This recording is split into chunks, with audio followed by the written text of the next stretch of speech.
미국 국무부가 북한 주민의 해외 강제노역 실태에 대한 정보 수집에 나섰습니다. 내년도 인신매매 실태 보고서에 반영하기 위한 것인데 북한 노동자들이 강제 노동을 하거나 강제 노동 위험에 노출됐는지가 중심입니다. 김영교 기자가 보도합니다.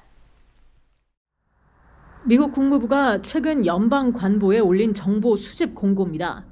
국무부는 공고문에서 인신매매 근절을 위한 최소 기준을 미국과 외국 정부가 어느 정도 충족하고 있는지에 대한 보고서를 지원하기 위해 서면 정보를 요청한다면서 각국에서 발생하는 인신매매 실태 관련 제보를 제출해달라고 당부했습니다. 매년 발간되는 인신매매 실태 보고서는 각국의 인신매매 현황을 기록하고 감시 대상국을 지정해 강력한 경고 메시지를 전달하고 있습니다. 이번 제보를 통해 특정 국가의 인신매매 실태를 조사하고 그 결과를 내년도 인신매매 실태 보고서에 반영할 것으로 보입니다. 국무부는 북한과 관련된 구체적인 제보도 요청했습니다. 공고문에는 정부 간 협정 및 해외 프로젝트의 일환으로 중국, 쿠바 혹은 북한 국적자가 머물고 있는가라는 질문이 포함됐습니다. 그렇다면 이들이 강제 노동에 종사하고 있거나 강제 노동의 위험에 노출돼 있는가라는 추가 질문도 명시됐습니다. 국무부가 해외에 파견된 북한 노동자 문제를 면밀히 조사하고 있음을 시사하는 대목입니다. 북한은 2003년 이후 줄곧 인신매매 실태 보고서에서 최하위인 3등급 국가로 지정되고 있어 22년 연속 최악의 인신매매 국가라는 오명을 벗지 못하고 있습니다. 3등급으로 지정된 국가는 미국 정부의 일부 지원에서 제외되며 대통령의 재량에 따라 인도적 지원을 제외한 대부분의 대외 지원에서 배제될 수 있습니다.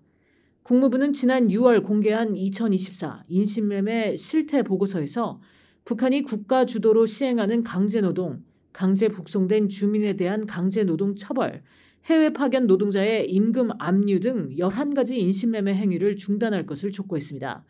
이와 함께 러시아와 중국에 대한 인신매매 실태 보고서에서도 북한 노동자 문제를 다뤘습니다.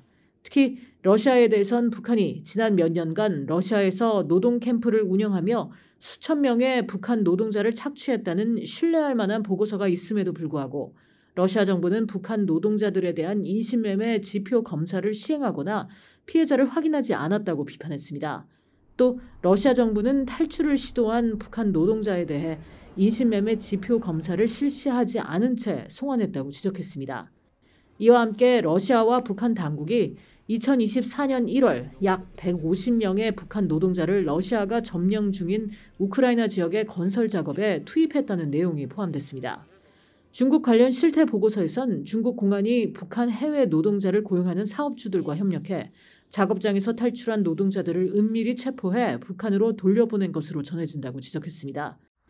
국무부는 내년 2월 3일까지 각국의 인신매매 관련 정보 제보를 받는다면서 제보자들이 연락할 수 있는 이메일 주소를 공개했습니다. VOA 뉴스 김현교입니다.